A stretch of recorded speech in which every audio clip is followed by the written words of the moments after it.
जी तो बिस्मिल्लाहिर्रहमानिर्रहीम जी बच्चों, हम आज का लेक्चर फ्लोरोस्कोपी का स्टार्ट करते हैं। हम लोग लास्ट लेक्चर में फ्लोरोस्कोपी मशीन के बारे में पढ़ रहे थे, ठीक है, इसके डिफरेंट पार्ट्स के बारे में, जिसमें हमने इमेज इंटेंसिफायर को डिटेल से किया था। अभी हम पढ़ेंगे image monitoring. Two methods are used to electronically convert the visible image on the output phosphorus of the image intensifier.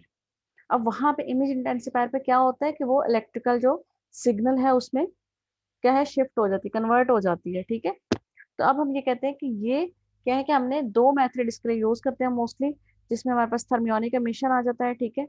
अब थर्मियोनिक एमिशन किस में होती है? टेलीविजन कैमरा में, ठीक है। उसके बाद हम कहते हैं solid state charge couple device to test, जिसको हम सीसीडी कहते हैं। ये आपने पहले भी पढ़ा होगा, सुना होगा। तो ये हम दो मेथड हैं जिसमें हम यूज करते हैं। अब अगर हम सबसे पहले इमेज इंटेंसिफायर की बात करें तो इसमें पैरामीटर्स होते हैं। कुछ ऐसे पैरामीटर्स हैं जिनको हम प्रेफर करते हैं या देखते हैं कि ये कैसे होना चाहिए, तो हमारे पास इमेज की क्वालिटी जो है वो किस तरह की आएगी। सबसे पहले हम कहते हैं कि ये जो हमारे पास फर्स्ट पैरामीटर है ये है कन्वर्जन कोफिशिएंट, जिसको जीएक्स भी हम कह सकते हैं। The ratio of the output screen brightness to the input screen dose rate. अब क्या है कि हमारे पास आउटपुट पे कितना रिजल्ट आ रहा है, कितना प्रोडक्ट आ रहा है, वो डिपेंड करेगा इनपुट स्क्रीन पे हमने क्या, जो कितनी इंटेंसिटी की चीज आई है। दोनों का आपस में डायरेक्ट रिलेशन होगा, ठीक है। इसीलिए जो कन्वर्जन कॉफिशिएंट है ये डिपेंड करता है किस पे? क्वालिटी ऑफ इंसिडेंट बीम पे। इंसिडेंट जो बीम वहां पे पड़ रही है उसकी क्वालिटी किस तरह की है। उसके बाद ये किस पे डिपेंड करेगा? अप्लाइड वोल्टेज पे। ट्यूब का जो पोटेंशियल वोल्टेज है जो हमने अप्लाई किया वो क्या है, ठीक है, हाई है, लो है, मीडियम है, किस तरह का है। उसके बाद ये थर्ड जो चीज होगी वो डिपेंड करेगा डायमीटर का। किसका डायमीटर? जो इनपुट स्क्रीन है उसका कितना डायमीटर है, कितना ऐसा एरिया है जिसके ऊपर रेज जो है वो पड़ सकती है, इंसिडेंट हो सकती है। अगर ज्यादा होगी रेज, डायमीटर ज्यादा होगी तो डेफिनेटली ज्यादा रेज जो है वो वहां पे पड़ सकती है, इंसिडेंट हो सकती है। तो फिर इसकी जो रेशियो है वो इंक्रीज हो जाएगी, ठीक है। उसके बाद हम कहते हैं जो इनपुट स्क्रीन है, ठीक है, वो कितनी होनी चाहिए, कितना डायमीटर होना चाहिए। अगर फॉर एग्जांपल हम कहते हैं 22 सेंटीमीटर है तो कन्वर्जन कोफिशिएंट कितना हो जाएगा? 200। ये एक एग्जांपल है कि अगर हम 22 सेंटीमीटर हम इनपुट स्क्रीन का डायमीटर रख लें तो हमारे पास कन्वर्जन जो कोफिशिएंट है उसकी वैल्यू 200 आ जाती है। उसके बाद जो अगला पैरामीटर आता है इमेज इंटेंसिफायर का, उसमें आती है ब्राइटनेस यूनिफॉर्मिटी। ब्राइटनेस यूनिफॉर्मिटी की जो ब्राइटनेस आ रही है वो कितनी यूनिफॉर्म है, ये नहीं कि एक जगह पे बहुत ज्यादा है एक जगह पे बहुत कम है। तो ये भी एक इम्पॉर्टेंट पैरामीटर होता है जिसको हम देखते हैं, ठीक है। द इनपुट स्क्रीन ब्राइटनेस, तो वो डिफरेंट हो सकती है किस तरह से कि सेंटर पे और पेरिफेरी पे। सेंटर पे डेफिनेटली कोई भी चीज जो है वो सेंटर पे ज्यादा उस पे जो रेज है वो इंसिडेंट हो सकती है एज कम्पेयर टू पेरिफेरी, ठीक है। तो इसलिए ये दोनों जो पॉइंट्स है सेंटर और पेरिफेरी के, ठीक है, उस पे ब्राइटनेस जो है वो डिफरेंट हो सकती है। अब यूनिफॉर्मिटी को अगर हम देखें तो हम कहते हैं कि जो ब्राइटनेस है जो कि सेंटर पे है माइनस ब्राइटनेस जो कि पेरिफेरी पे है, ठीक है, उसको हमने मल्टीप्लाई किया है किससे? 100 से, और डिवाइड कर दिया उस ब्राइटनेस से जो कि सेंटर पे है, तो हमारे पास यूनिफॉर्मिटी की वैल्यू आ जाएगी। तो इन दोनों का जितना डिफरेंस ज्यादा होगा उतनी ही यूनिफॉर्मिटी में डिफरेंस होगा, ठीक है। मीन्स के उतनी ही यूनिफॉर्मिटी जो है वो कम हो जाएगी ना, कि उनका डिफरेंस ज्यादा हो गया, कि एक जगह पे ज्यादा इंटेंसिटी है एक जगह पे कम है, और उनके दरमियान में जो गैप है वो ज्यादा हो गया, तो यूनिफॉर्मिटी उतनी ही कम हो जाएगी।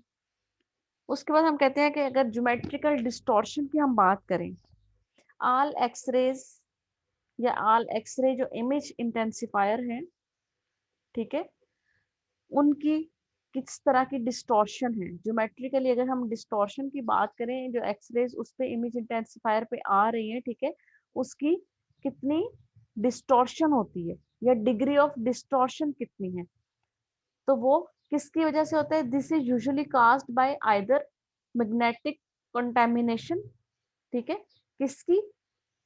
Magnetic contamination of the image tube, ठीक है, या फिर हम कहते हैं installation of the intensifier in a strong magnetic environment. ठीक है, या तो इमेज ट्यूब की मैग्नेटिक कंटेमिनेशन अगर हुई है, या फिर जो इंटेंसिफायर है वो ऐसे इन्वायरमेंट में है जहाँ पे स्ट्रॉन्ग मैग्नेटिक फील्ड है। ठीक है, तो वहां पे इमेज की एक्सरेज की डिस्टॉर्शन हो जाती है। ठीक है, अगर एक्सरेज की डिस्टॉर्शन होगी तो वहां पे भी इमेज इंटेंसिफायर की जो वर्किंग है वो कम हो जाएगी, उसकी जो एफिशिएंसी है वो कम हो जाएगी, अगर एक्सरेज की या रेडिएशंस की डिस्टॉर्शन हो रही है किसी भी आउटर मैग्नेटिक डिस्टॉर्शन की वजह से या मैग्नेटिक फील्ड की वजह से। उसके बाद हम कहते हैं कि अगर हम स्पेशल रेजोल्यूशन की बात करें, special resolution limit the value of the highest special frequency that can be visually detected. It provides a sensitive measure of the state of the focusing of a system. कि उसने क्या हमें चीज provide की है, sensitive measure of the state of the focusing system, जिस system ऐसा जिसने फोकस करना है उस वैल्यूज को, उन रेज को। ठीक है, अब हम कहते हैं अब ये किस चीज पे डिपेंड करेगी, मैन्युफैक्चरर पे, हमारे पास कंपनी कौन सी है, मैन्युफैक्चरर कौन सा है। ठीक है, मैन्युफैक्चरर पे, और usually measured optically and under the fully optimised condition. Optimised conditions ऐसी होती हैं कि हमने एक ऑप्टिमल इन्वायरमेंट दी है, उसके बाद फॉर एग्जांपल कोई भी चीज है, कोई भी मशीन है, उसकी हम क्वालिटी एश्योरेंस जो है वो मेजर करते हैं, क्वालिटी जो टेक्निक्स है उनको मेजर करते हैं, देखते हैं कि इसकी जो इमेज क्वालिटी है वो कितनी है। जो हमने इन जो क्वालिटी मेजर्स होते हैं, जब हम क्यूसी की बात करते हैं जब हम, ठीक है, तो हम वो तब मेजर करते हैं जब हमारे पास हर चीज जो वो ऑप्टिमम है, कंडीशन जो है वो ऑप्टिमम है। ठीक है, तो अगर ऑप्टिमम कंडीशंस हैं तो फिर हम इनको मेजर कर सकते हैं। ठीक है, और ये डिपेंड करेगा कि मैन्युफैक्चरर ने हमें कौन सी क्वालिटी की चीज दी है, या एक मैन्युफैक्चरर या एक कंपनी जो है वो उसकी जो चीज है वो ज्यादा बेटर है या दूसरे की ज्यादा बेटर है, और उससे ये कंडीशंस दी है कि ये आपके पास कंडीशंस हो, ऑप्टिमम कंडीशंस हो, तो फिर ये एफिशिएंसी इस तरह की होगी, ये रेजोल्यूशन जो है वो तब इसकी ये वैल्यू आएगी। ठीक है, तो फिर तब हम इसको मेजर कर सकते हैं। अब अगर हम यहाँ पे बात करें इमेज डिस्टॉर्शन की, ठीक है, तो यहाँ पे हम देखें तो ये जो लाइंस हैं, डिस्टॉर्शन तो यही होती है ना, जैसे हम कहते हैं कि अगर आपके पास लो वेट की कोई चीज है, अगर वहां पे थोड़ा से भी एयर है, ठीक है, या हवा चल रही है, तो क्या होगा, वो चीज जो वो हिलना शुरू हो जाएगी। ठीक है, क्यों, उसके ऊपर एक्सटर्नल फोर्स अप्लाई हुई है। ठीक है, अब यहाँ पे भी क्या होता है कि रेस है, वो एक पाथवे कवर कर रही है, लेकिन इन्वायरमेंट से उसको अगर कोई फोर्स मिलेगी तो डेफिनेटली वो अपने पाथवे से जो स्ट्रेट था उस पर थोड़ी सी उनकी डिस्टॉर्शन होगी। ठीक है, अगर आप यहाँ पे देखें तो ये जो लाइन्स है ये सीधी होनी चाहिए बिल्कुल। डिस्टॉर्शन में क्या हुआ, उन्होंने वो एरिया तो कवर किया, डिस्टेंस जो कवर किया, लेकिन थोड़ा बहुत जिगजैग पैटर्न हो गया उनका। ठीक है, इसको हम डिस्टॉर्शन कहते हैं, जो कि पॉसिबली किसी इन्वायरमेंट, किसी जो आप ये कह लें कि बाहर से किसी मैग्नेटिक इन्वायरमेंट या मैग्नेटिक डिस्टॉर्शन की वजह से हो सकती है। ठीक है, उसके बाद अगर आप यहाँ पे देखें तो लाइन पेयर गेज से हम क्या करते हैं, रेजोल्यूशन हम मेजर कर सकते हैं इमेज की। तो अब अगर हम यहाँ पे देखें तो इन्होंने एक एग्जाम्पल के तौर पे लाइंस ड्रॉ की हुई है।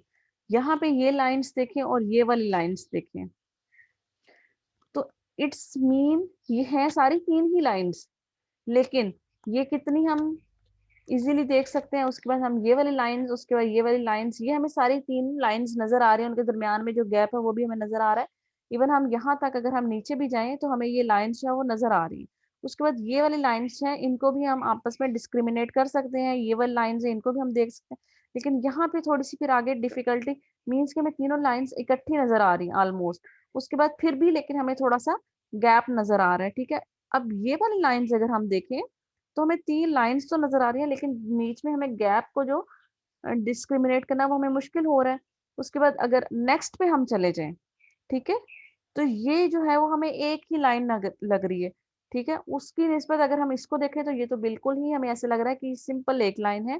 ठीक है, जो कि ब्रॉड है, हमें दरमियान में कोई गैप नजर नहीं आ रहा है। ठीक है, ये हमारे पास क्या होता है, हम लाइन पेयर गेज से रेजोल्यूशन को, इमेज का कंट्रास्ट जो क्वालिटी है उसको मेजर कर सकते हैं, ठीक है, कि हम कितने लेवल तक जाके जो लाइंस हैं या उनको आपस में डिस्क्रिमिनेट कर सकते हैं। अब ये लाइंस की एग्जांपल अगर हम यूज कर लें इमेज ऑर्गन्स के साथ, या इमेज जो आपके पास आ रहा है उस पे जो स्ट्रक्चर्स हैं उनके साथ, तो हम कितने स्ट्रक्चर्स को किस लेवल तक आपस में डिस्क्रिमिनेट कर सकते हैं, ठीक है। ये उसके लिए हम यूज कर सकते हैं इमेज की रेजोल्यूशन कैसी है कि हम एक स्ट्रक्चर को दूसरे से डिफ्रेंशिएट कर सकते हैं, ठीक है। अब यहाँ पे भी हम देखें तो ये वही वाली एग्जांपल है जो अभी मैंने आपको बताई है, कि यहाँ पे अगर आप देखें तो ये रेजोल्यूशन बेटर है एज कम्पेयर टू ये। क्यों?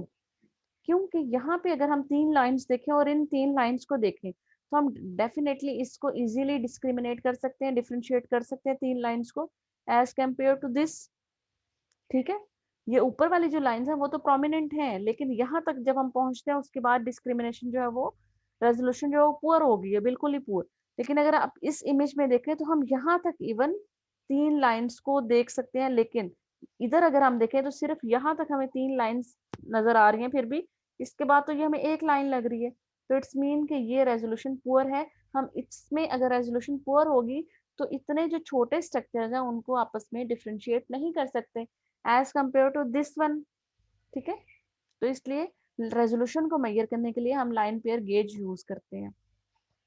उसके बाद हमारे पास जो पैरामीटर आ जाता है वो हम कहते हैं कि ओवरऑल इमेज क्वालिटी कैसी है, ठीक है। थ्रेशहोल्ड, कंट्रास्ट, डिटेल, डिटेक्शन, कि हम इमेज का कंट्रास्ट जो है वो किस लेवल तक डिटेक्ट कर सकते हैं, ठीक है। X rays, electrons and light scatter process, ठीक है, अगर तो उसके रिजल्ट में क्या होता है, can result in a significant loss of contrast of radiological detail, कि अगर एक्सरेज का स्कैटर होगा, अगर लाइट फोटॉन्स का स्कैटर होगा, अगर इलेक्ट्रॉन्स का स्कैटर होगा, तो उसकी वजह से जो रेडियोलॉजिकल डिटेल है उसका कंट्रास्ट जो है उसमें डिक्रीज आएगा, ठीक है, सिग्निफिकेंट लॉस होगा, ठीक है। The degree of the contrast किसमें, इमेज इंटेंसिफायर में, the degree of the contrast, ठीक है, किसमें, इमेज इंटेंसिफायर में, is defined by a design of the image tube and coupling optics, कि जिनकी वजह से हमने उनको कपल किया हुआ है, ठीक है। ये उस पे डिपेंड करेगा कि कितना कंट्रास्ट कम या ज्यादा हो रहा है, ठीक है। अब अगर हम देखें तो सोर्स ऑफ कंट्रास्ट जो डिक्रीज हो रहा है, जो कम हो रहा है, वो किसकी वजह से हो सकता है, डस्ट की वजह से, accumulation of dust and dirt, ठीक है। किसमें, ऑप्टिकल सर्फेसिस की वजह से, कि ऑप्टिकल सर्फेसिस जो प्रेजेंट हैं इमेज ट्यूब में या कपलिंग डिवाइसेस वगैरह में, वहां पे डस्ट पड़ी हुई है, कोई डर्ट पड़ी है, उसकी वजह से हमारे पास कंट्रास्ट कम हो सकता है, रिड्यूस हो सकता है।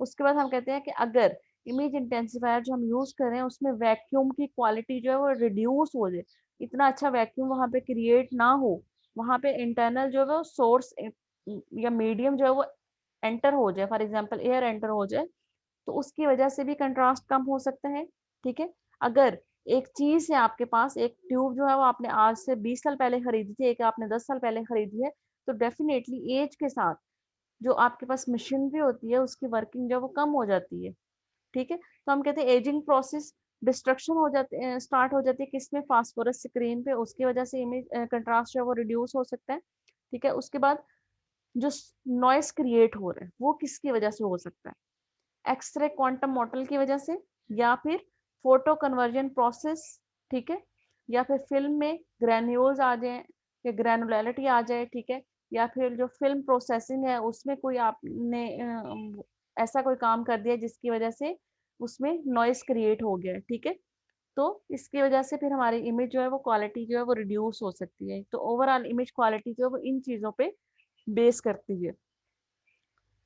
उसके बाद हम कहते हैं जो जो इमेज इंटेंसिफायर पैरामीटर्स हैं, इसमें नेक्स्ट हमारे पास अगर हम देखें तो overall image quality can be assessed using a suitable threshold, contrast, detail, detectability test, कोई भी मशीन है उसके लिए हमारे पास क्यूसी के डिफरेंट टेस्ट होते हैं, जिसकी वजह से जैसे हम एक्सरेज की बात करें तो उसमें भी हम डिफरेंट क्यूसी टेस्ट करते हैं, जो कि डेली बेसिस पे या वीकली बेसिस पे या हम क्वार्टरली बेसिस पे करते हैं, और उसमें हम डिफरेंट इमेज की जो क्वालिटीज़ होती हैं उनको डिटेक्ट करते हैं, जिस किसी में हम रेजोल्यूशन टेस्ट करते हैं, किसी में हम कंट्रास्ट टेस्ट करते हैं, ठीक है। तो इसी तरह से हम ओवरऑल जो इमेज क्वालिटी होती है उसको थ्रेशोल्ड, कंट्रास्ट, डिटेल, जो डिटेक्टिबिलिटी टेस्ट होता है उससे हम कर सकते हैं, ठीक है।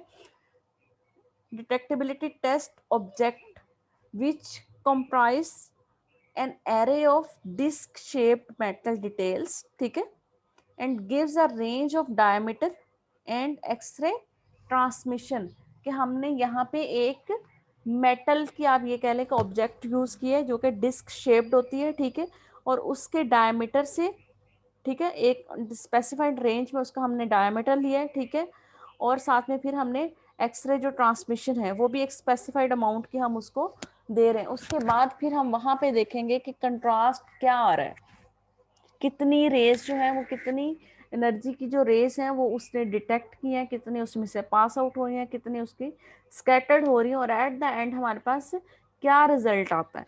सोर्स ऑफ इमेज, अब हमारे पास क्या है, इमेज जो है क्वालिटी जो है वो रिड्यूस हो रही है, डिग्रेड हो रही है, वो किस वजह से हो सकती है। इमेज जो डिग्रेडेशन हो रही है उसका सोर्स क्या है, चाहे सच एज हम कहते हैं कि कंट्रास्ट रिड्यूस हुआ है तो इमेज की क्वालिटी रिड्यूस हुई है, नॉइस क्रिएट हुआ है तो इमेज की क्वालिटी रिड्यूस हुई है, अनशार्पनेस है, शार्पनेस मीन्स के जो बॉर्डर्स होते हैं, जो एजेस होते हैं वो शार्प नहीं आ रहे, ठीक है, तो भी इमेज की क्वालिटी रिड्यूस हुई है, ठीक है।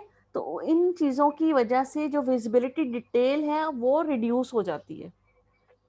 कंट्रास्ट कम है, नॉइस क्रिएट हुआ है, अनशार्पनेस है, तो वहाँ पे क्या होगा, इमेज की जो डिटेल है, जो विजिबिलिटी है वो रिड्यूस हो जाएगी। ज़्यादा जो माइनर चीज़ें हैं उनको हम आपस में डिफ्रेंशिएट नहीं कर सकेंगे, ठीक है। If performance is regularly monitored, ठीक है, कैसे, बाय डिफरेंट टेस्ट, जिसको हम क्यूसी कहते हैं, कि अगर हम रेगुलरली चीज़ों को मॉनिटर करते रहें, टेस्ट करते रहें, ठीक है, तो जो एक सडन लॉस हुआ इमेज क्वालिटी का, ठीक है, या फिर जो ग्रेजुअली कम हो रही है इमेज क्वालिटी, उसको हम डिटेक्ट कर सकते हैं और उसको हम ओवरकम कर सकते हैं, उसको फिर हम इम्प्रूव कर सकते हैं, ठीक है। कि ऐसा ना हो कि हमने ग्रेजुअली जो इमेज की क्वालिटी रिड्यूस हो रही है, एट द एंड हम बैठे हैं कि अब तो इमेज बिल्कुल ही गंदा आ रहा है। अगर हमें साथ साथ हम उसको वीकली या डेली बेसिस पे या 4 मंथ्स के बाद, जिसको हम क्वार्टरली टेस्ट करते हैं, टेस्ट करते रहें, और हम पिछले जो इमेजेस थे उनके साथ उसको कंपेयर करके देखें, तो हमें डिफरेंस पता चलेगा कि पहले जो 4 महीने पहले हम इमेजेस ले रहे थे वो ऐसे आ रहे थे, अब जो इमेजेस हैं वो इस तरह के आ रहे हैं, और इनमें ये डिफरेंस आ रहा है, तो हम उनको ओवरकम कर सकते हैं, उनको हम ख़त्म कर सकते हैं या रिड्यूस कर सकते हैं। उसके बाद हमारे पास ब्राइटनेस गेन आ जाती है, कि ब्राइटनेस गेन क्या है। 2 methods are used to evaluate the brightness gain of an image intensifier, ठीक है। फर्स्ट वन में हम कहते हैं कि first compare the luminance of an intensifier output screen, ठीक है, to that of pattern Patterson type B2 fluoroscopy screen. हमने कंपेयर किया है कि एक हमारे पास स्टैंडर्ड फ्लोरोस्कोपी स्क्रीन है, ठीक है, और एक हमने वो स्क्रीन जो इंटेंसिफायर में हम यूज कर रहे हैं, उन दोनों की ल्यूमिनेंस को हमने आपस में कंपेयर किया, ठीक है। कैसे, when both are expose to same quantity of radiation. एक हमारे पास स्टैंडर्ड है, जैसे हमने कोई चीज़ मैयर करना हो तो एक उसका स्टैंडर्ड स्केल होता है हमारे पास, ठीक है। हमने डिस्टेंस फॉर एग्जांपल मैयर करना है तो हमारे पास उसका स्केल है, अगर हमने कोई वेट मैयर करना है उसका स्केल है, तो हम अगर हम ये कहें कि ये चीज़ 1 kg की है, तो हमें कैसे पता चलेगा, उसको हम स्टैंडर्ड वैल्यू से, स्टैंडर्ड जो स्केल है उसके साथ मैयर करेंगे। तो यहाँ पे भी हम एक स्टैंडर्ड फ्लोरोस्कोपी स्क्रीन है उसके साथ हमने जो इमेज इंटेंसिफायर की स्क्रीन है उसको कंपेयर किया, तो दोनों की ल्यूमिनेंस में क्या डिफरेंस आ रहा है उसको हम देखेंगे। वो कैसे डिफरेंस पता चलेगा, अगर हम दोनों को एक ही क्वांटिटी की रेडिएशन से एक्सपोज करें तो हम डिफरेंस कैलकुलेट कर सकते। अगर दोनों की क्वांटिटी जो है वो रेडिएशन की डिफरेंट होगी तो डेफिनेटली ल्यूमिनेंस जो क्रिएट होगा वो भी डिफरेंट होगा, फिर हम कंपेयर नहीं कर सकते, ठीक है। एक तो ये मेथड हो सकता है। The brightness gain is the ratio of the two illuminations, ठीक है। तो ब्राइटनेस गेन कैसे हम वो डिफ्रेंशिएट कर लेंगे, कैसे हम उसको वैल्यू को कैलकुलेट कर लेंगे। तो इमेज इंटेंसिफायर की जो आउटपुट स्क्रीन है उसकी ब्राइटनेस या लुमिनेसेंस जो है, और उसके बाद जो हमारे पास स्टैंडर्ड फ्लोरोस्कोपी स्क्रीन है पैटर्सन B2 जो हम स्टैंडर्डली यूज करते हैं, उसमें कितनी लुमिनेसेंस आई है, अगर इन दोनों को हम आपस में डिफरेंस ले लें तो हमारे पास क्या आ जाएगी, ब्राइटनेस गेन आ जाएगी, ठीक है। तो हमने क्या किया, जो आप यूज कर रहे हैं वो लेके उसके बाद जो हमारे पास पैटर्न B2 लुमिनेसेंस है उसकी वैल्यू को उससे डिवाइड कर दें तो हमारे पास ब्राइटनेस गेन आ जाएगी। उसके बाद हम कहते हैं कि मैग्निफिकेशन गेन क्या होती है, the brightness gain from magnification is produced by a reduction in image size, ठीक है। अब हमारे पास क्या होता है कि मिनिफिकेशन क्या है कि हमने चीज को रिड्यूस किया, उसके साइज को रिड्यूस किया, ठीक है। The quantity of gain depend किस पे कर रही है, on the relative areas of the input and output screens, कि इनका क्या डायमीटर है, इनका कितना एरिया है। क्यों, because the size of the intensifier is usually indicated by its diameter. So ठीक है, कि हमारे पास क्या है, so minification gain is expressed as, तो इसमें फार्मूला आ जाता है हमारे पास डायमीटर, ठीक है। डी जो है वो डायमीटर से है, और डी ये D1 और D2 ये हमने डिफरेंट के लिए लिया ना, जैसे आउटपुट के लिए उन्होंने कहा कि D1 है, और सॉरी इनपुट के लिए D1 है और D0 जो है वो आउटपुट, या ओ आप इसको कह सकते हैं, DO जो है वो आउटपुट के लिए है, ठीक है। तो इस तरह से हमारे पास क्या है, अब हमने इनका अगर डिफरेंस लेना है, ठीक है, तो हमारे पास क्या है, दोनों का डायमीटर होना चाहिए। अगर हम दोनों के डायमीटर को डिवाइड करें, D1 is divided by D0, तो हमारे पास क्या है, मिनिफिकेशन जो गेन है उसकी वैल्यू आ जाती है, ठीक है। अगर आप यहाँ पे देखें तो D1 is equal to diameter of input screen and D0 is equal to diameter of the output screen. तो ये दोनों अगर वैल्यूज हमारे पास है तो हम mg की वैल्यू जो है वो कैलकुलेट कर सकते हैं, ठीक है। उसके बाद हम कहते हैं मोस्ट इंपॉर्टेंट जो थिंग है इंटेंसिफायर में, हैव एन इनपुट स्क्रीन, कितना उसका डायमीटर मोस्टली हम लेते हैं 5 to 9 इंचेस, ठीक है। और आउटपुट स्क्रीन का हम कितने लेते हैं, 1 इंच इन डायमीटर, ठीक है। मोस्टली हम 1 इंच लेते हैं, ठीक है। और जो इनपुट स्क्रीन है, क्योंकि आउटपुट स्क्रीन का diameter as compare to input screen कम होता है, तो इनपुट का हमारे पास कितना है 5 to 9, और आउटपुट का कितना है रूटीन में जो हम यूज करते हैं, ठीक है, जो इंपॉर्टेंट होता है वो कितना है 1 इंच, ठीक है। उसके बाद थ्योरेटिकली अगर हम देखें तो मिनिफिकेशन कैन बी इंक्रीज्ड, कैसे, indefinitely as we can see from above formula। कैसे इंक्रीज होगा, अगर हम इनके डायमीटर को इंक्रीज कर दें तो हमारे पास मिनिफिकेशन गेन की वैल्यू भी इंक्रीज हो सकती है, ठीक है, थ्योरेटिकली अगर हम देखें। But as the minification is increase the image become smaller, अगर मिनिफिकेशन जो है वो इंक्रीज होगी डेफिनेटली उससे इमेज का जो साइज है वो रिड्यूस होता है, तो फिर इमेज जो है वो भी रिड्यूस हो जाएगा, स्मॉलर हो जाएगा। तो ये एक डिसएडवांटेज है कि हम मिनिफिकेशन इंक्रीज कर रहे हैं, ठीक है। मिनिफिकेशन इंक्रीज करने की वजह से हम एक चीज को बहुत ज्यादा अगर जूम कर लें, ठीक है, तो उसकी जो शार्पनेस होती है वो कम हो जाती है। लेकिन अगर हम उसको रिड्यूस करेंगे तो उसकी शार्पनेस इंक्रीज होती है, लेकिन उसका साइज स्मॉलर हो जाता है, ठीक है। अब हमने शार्पनेस को, इमेज की क्वालिटी को, कंट्रास्ट को इंक्रीज करने के लिए मिनिफिकेशन को इंक्रीज किया, लेकिन इमेज का जो साइज है वो स्मॉलर हो जाएगा, ये एक डिसएडवांटेज होगा, ठीक है। Hence image has to be magnified, ठीक है, and view which will result in reduce brightness. तो फिर हम अगर इमेज स्मॉलर होगा तो हम उसको देखने के लिए उसको मैग्नीफाई करेंगे। तो मैंने आपको कहा था कि जब हम मैग्नीफाई करते हैं तो फिर उसकी जो प्रिसिशन होती है, जो उसकी रेजोल्यूशन होती है वो ड्रॉप होती है, कम हो जाती है, रिड्यूस हो जाती है। तो हम कहते हैं कि उसकी वजह से रिड्यूस ब्राइटनेस हो रही है, ठीक है, और ड्रॉप इन रेजोल्यूशन। तो ये भी ड्रॉबैक होता है, इस वजह से हम उसको एक लिमिटेड वैल्यू से, ऑप्टिमल वैल्यू से ज़्यादा रिड्यूस और इंक्रीज नहीं कर सकते। उसके बाद हम कहते हैं फ्लक्स गेन क्या होती है, flux gain increases the brightness of the fluoroscopic image by a factor of 50, ठीक है, कि अगर फ्लक्स गेन इंक्रीज हो रही है तो उसकी वजह से ब्राइटनेस ऑफ फ्लोरोस्कोपी मशीन जो है वो भी इंक्रीज हो रही है। ठीक है, the total brightness of an image, कौन सी, जो कि प्रोडक्ट है किसका, मिनिफिकेशन और फ्लक्स गेन का। तो हम इसको इस फार्मूला से देख सकते हैं, brightness gain is equal to minification gain into flux gain. इन दोनों को अगर हम आपस में मल्टीप्लाई करें जो वैल्यूज हैं, तो उससे हमें ब्राइटनेस गेन मिल जाती है किसकी, फ्लोरोस्कोपी इमेज की या फ्लोरोस्कोपी मशीन की। ठीक है, तो डेफिनेटली अगर हम फ्लक्स गेन को इंक्रीज करेंगे तो ब्राइटनेस गेन इंक्रीज होगी, मिनिफिकेशन गेन को इंक्रीज करेंगे तो ब्राइटनेस गेन इंक्रीज होगी। ठीक है, उसके बाद हम कहते हैं multiple field image intensifier, dual field और triple field image intensifier attempt to resolve the conflict between image size and quality. ठीक है, कि हम एक तो हमारे पास है कि एक सिंगल फील्ड था और हम इमेज इंटेंसिफायर वही यूज़ कर रहे हैं। ठीक है, उसकी वजह से हमने हर चीज़ को ऑप्टिमली रखना है कि हमारे पास इमेज क्वालिटी भी ऑप्टिमल आए, उसके बाद इमेज साइज भी ऑप्टिमम हो। तो इन चीज़ों को रिजॉल्व करने के लिए वो कहते हैं कि हम डुअल फील्ड या फिर ट्रिपल फील्ड इमेज इंटेंसिफायर भी यूज़ कर सकते हैं।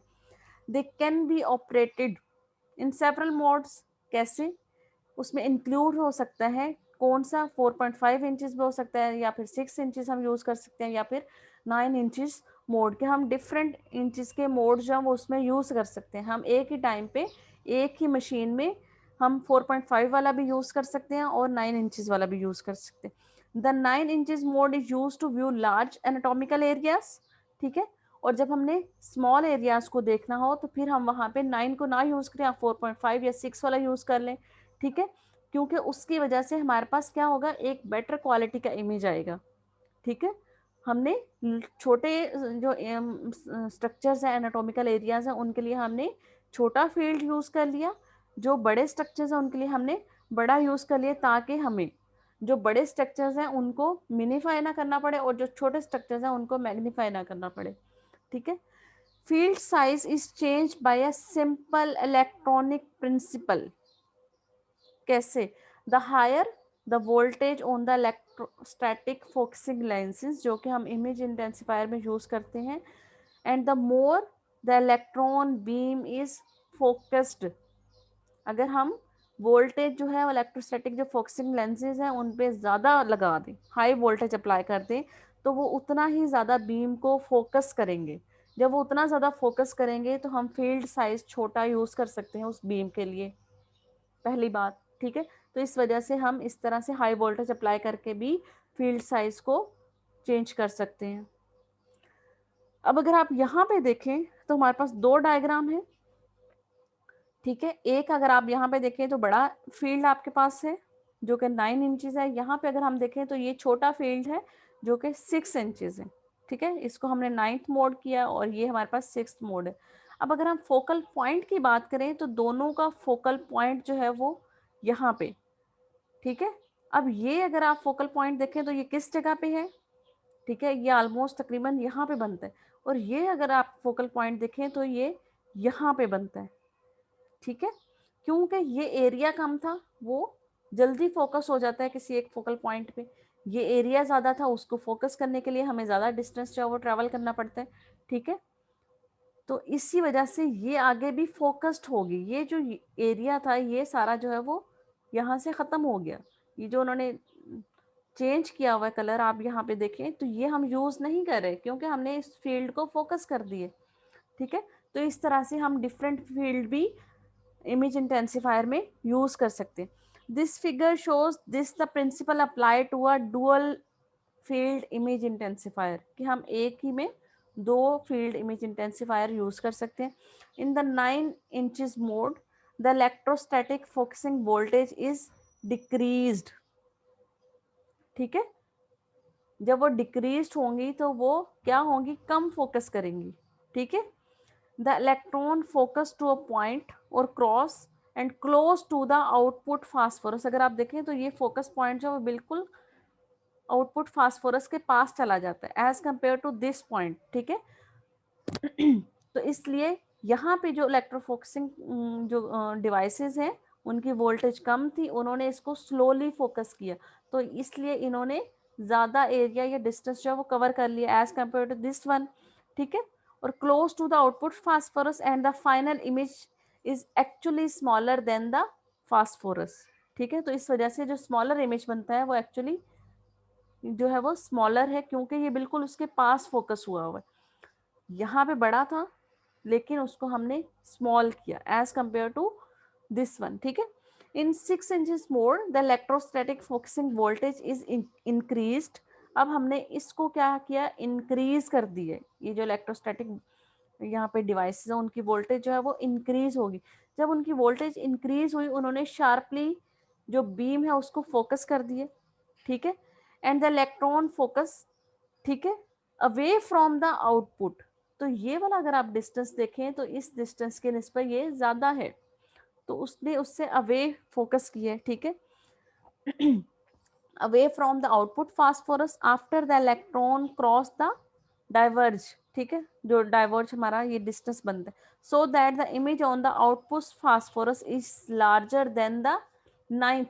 क्योंकि ज्यादा ये फोकस हुआ है तो इसने एक लार्जर इमेज प्रोड्यूस की as compare to this one image.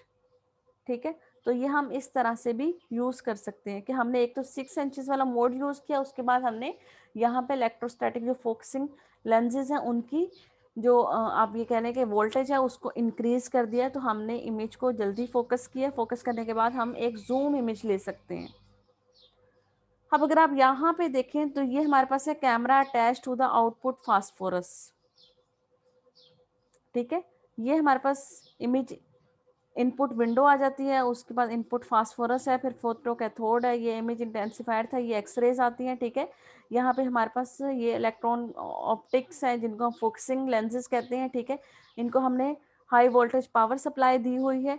यहाँ पे हमारे पास आउटपुट फास्फोरस है, उसके बाद हमारे पास जो है आउटपुट विंडो से एक जो है वो लाइट प्रोड्यूस होती है, जो सिग्नल प्रोड्यूस होता है, उसको फिर हमने यहाँ पे कैमरे के साथ क्या किया, कपल कर देना है। ठीक है,